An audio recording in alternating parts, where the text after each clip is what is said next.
Welcome into WTOL 11 News here on Plus. I'm Michael Sandlin. Thank you so much for joining us on your Saturday afternoon. We'll get all of our top stories and more in just a moment, but first, get check out that forecast. Meteorologist John Birchfield. John, what kind of weather should we be expecting throughout the weekend here? We've had some recent cool weather recently. Is that going to stick around? Oh, it is going to be a little warmer tomorrow, Michael, and we are going to see more sunshine as well. A bit of an overcast start to the weekend, but Sunday is going to be turning brighter and milder. Our temperature is going to be climbing up into the lower 80s, although it is going to be a little cooler near the lakeshore with east winds coming in off of Lake Erie. Current conditions, we do have a little sliver of sunshine returning through that Perrysburg camera. Temperature-wise, we are in the mid-70s right now, and we are looking at radar and satellite showing you cloudy skies still across much of northwest Ohio with gradually increasing sunshine, and a weather disturbance west of us has sparked showers and thunderstorms across much of Indiana. It was a sharp cutoff with essentially zero rain for northwest Ohio. Even Fort Wayne saw just about nothing. However, near South Bend, close to 1 inch of rain fell, and in Lafayette, the weather impacted that Purdue football game with several inches of rainfall with that system. Sunday's forecast is going to bring back the return of sunshine. High temperature around 83 in the metro, but due to the light east wind, it is going to be a touch cooler near the Lake Erie shores, with temperatures likely only in the 70s in areas like Sandusky and Port Clinton. I'm going to preview a warm-up that'll have you thinking summer, and also you'll see that first day of fall forecast coming up in my full 10-day in just a bit. Michael? All right, John.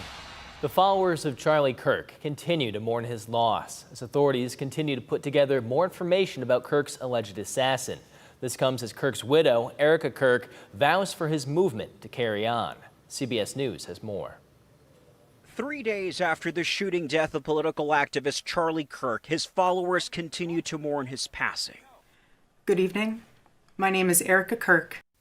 On Friday evening, Kirk's widow, Erica, posted a video on social media praising Kirk and vowing to carry on his work. To everyone listening tonight across America, the movement my husband built will not die. It won't. I refuse to let that happen. It will not die.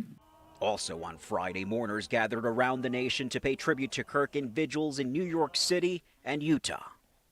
Members of the Trump administration, including Secretary of State Marco Rubio, continue to praise Kirk this weekend. And I admired all the stuff he said and did on campuses. I think he had an enormous influence on young people. I think we actually need more of that dialogue and discourse.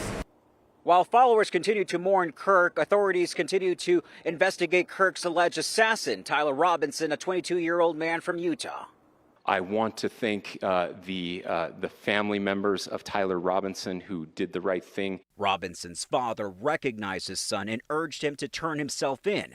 Those who knew Robinson say they're shocked to learn a young man they describe as polite and responsible is accused of doing something so violent. He, since I met him growing up, was always a kind, respectable, genuine kid, the kind of student that teachers liked, and all this, I feel like, not just to me, but everyone else, has come really unexpected.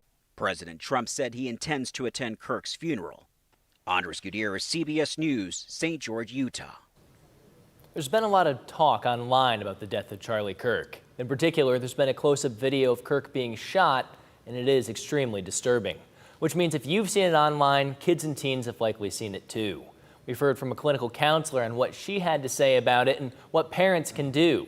If you're a parent or have a kid in your life, it's not a bad idea to open up conversation with them about it.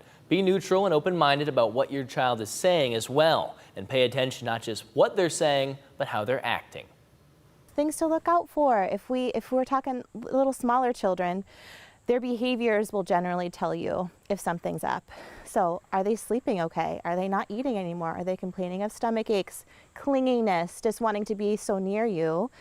And then you think about, as you go up the age scale, do you notice your child is just not acting like themselves? Also, she says, let this be a chance to talk to your kids about what to do if they do see something online that makes them upset. Don't hesitate, too, to take your child off of social media for the time being if you believe it's best for their well-being. The Trump administration has suspended some funding for its global AIDS relief program known as PEPFAR. International groups and members of Congress say the cuts are already hurting patients in critical health projects around the world. The full budget picture is still unclear as Congress continues to battle the White House over proposed funding clawbacks. PEPFAR was mainly run through USAID, which President Trump dismantled earlier this year. Although the State Department issued a waiver to protect life-saving services, nonprofits say HIV and AIDS programs have been shut down or delayed. PEPFAR is credited with saving more than 26 million lives over the past 20 years. And a warning about the dangers of RSV infections for infants. A study in Sweden found that even healthy, full-term babies are at a high risk of hospitalization if they're infected with RSV, especially during the first 3 months of life. Researchers stress there are preventative treatments for newborns and that pregnant women can receive the RSV vaccine.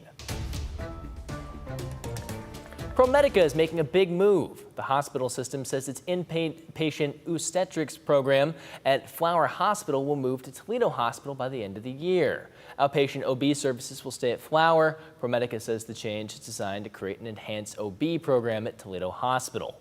We're told Flower Hospital's campus is undergoing a $30 million infrastructure improvement and that leaders are exploring opportunities to enhance other existing services. The two hospitals are about 8 miles apart. Rotarians from Perrysburg and Maumee came together today at Orleans Park in a show of community spirit and environmental stewardship. Members of both clubs gathered along the Maumee River for a day of service, along with Perrysburg Mayor Tom Mackin. They focused on cleaning debris, improving riverbank conditions, and protecting local wildlife habitats. The joint effort was inspired by a conversation earlier this year between Rotary presidents from Maumee and Perrysburg who saw an opportunity to unite their clubs for a shared cause. Such an important asset to our community, and keeping it clean is important so that the generations ahead of us can enjoy it as well. We all, benefit from having clean waterways. The wildlife benefits from it, obviously, but just in terms of drawing people to our community, having clean parks, having clean waterways is important. While cleaning up, they found a small snake that had gotten tangled up in some plastic, and they were able to free it and put it back near the shore. Organizers say it wasn't just about cleaning up the river, it was about strengthening community ties and living out Rotary's mission of service above self. Hundreds of people gathered on Monroe Street for the 6th annual TMA Block Party. This year's Toledo Museum of Art Block Party was the biggest yet. The festivities were themed around international culture and featured performances from a variety of backgrounds. Organizers say it's important that the party is free to attend to promote inclusivity. We include our block party annually to invite more people to come and experience their museum in a new and different way all the time. We want to introduce art into the lives of our people, and what better way to do that than to invite them to a party? The party will continue until 8 p.m. tonight. The night will be capped off with a drone light show over the museum. Well, it's JCH Forever Day at Culture Clash Records. The event is dedicated to Jim Coleman Howes, a beloved figure in Toledo's music and art scenes who died in May of this year. Over 7 bands are taking the stage tonight to honor his memory. Coleman was a well-known musician and artist across the Midwest and performed as both a vocalist and drummer in many of tonight's performing bands. But Culture Clash's owner says he had the biggest presence of all in the lives of those who knew him. He was a very bright light, and he brought the best out in the people that he chose to connect with. He was always there to champion you, even though he had his own personal demons that he fought every day. He needed help from people, and he got it so often, and unfortunately not every time that he needed it. Proceeds from tonight's event will go towards a BGSU scholarship established in Coleman's name. Representatives from NAMI and Equality Toledo will also be on site. The event runs until 8 p.m.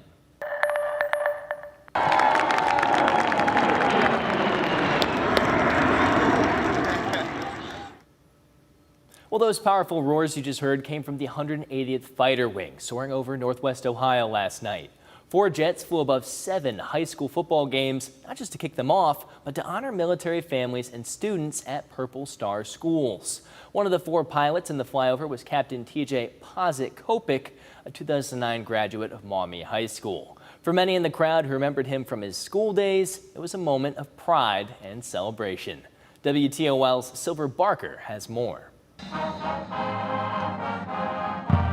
At the start of every high school football game, there's the familiar Pledge of Allegiance. But what came next at Maumee's game was anything but ordinary. I just thought it was really cool. It happens at college and pro games. It's not very often at a high school event that you're going to have a flyover.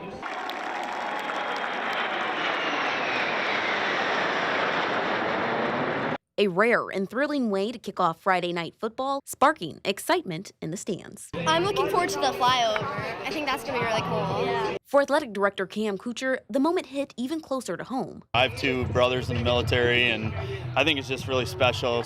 Tonight's flyover was also personal for the Maumee community. One of the 4 pilots, Captain TJ Pozit-Kopik, is a 2009 Maumee High School graduate.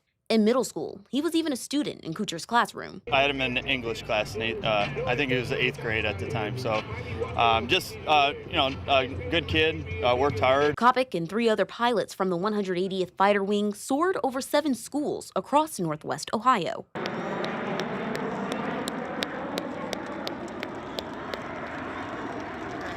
And for those with a military background, the display carried a deeper meaning. I think it's a great opportunity for the general public to see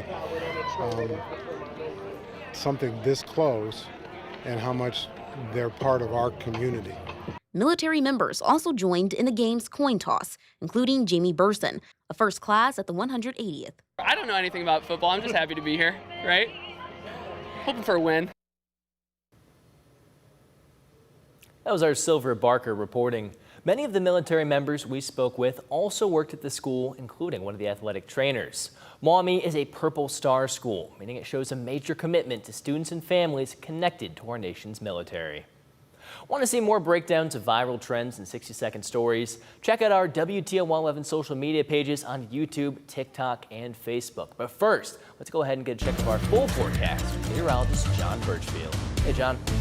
Thanks, Michael. It's been a bit of an overcast start to the weekend, but I can guarantee a little more sunshine, brightening up your day on Sunday. It is going to be a milder and brighter conclusion to the weekend with high temperatures up in the 80s and a mainly sunny and dry setting. It is going to be a little cooler near the Lake Erie shores and warmer south and west. Due to the thicker blanket of clouds, temperatures have struggled to warm up, only reaching about 77 in Lucas and Wood counties. South towards Putnam County, perhaps a little bit of sunshine lifted those highs to the lower 80s. And you will notice mostly cloudy skies still prevailing across the region, although not a drop of rain to go along with those clouds. Looking to the west of us, there was a weather disturbance that moved through the Hoosier State as showers pushed from Indianapolis and Lafayette down towards Cincinnati. And some of those thunder showers impacted the Purdue game in West Lafayette, causing a delay by over 3 hours with those thunderstorms pushing through the region and those showers now sliding off towards Indy and exiting in the southern part of the state. Unfortunately, they're basically moving north to south, so no local impacts or rainfall is anticipated. Not a drop of rain locally, but looking west of the state line,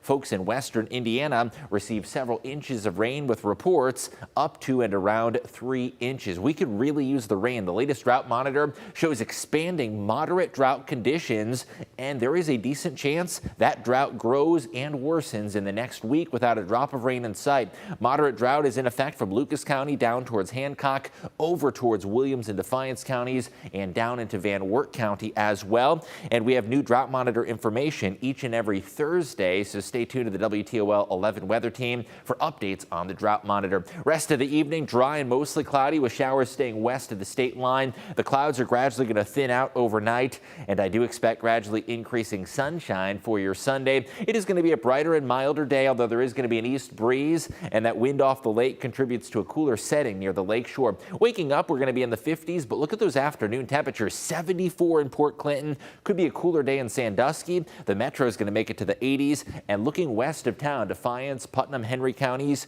could make it up to 84 or even 85 degrees.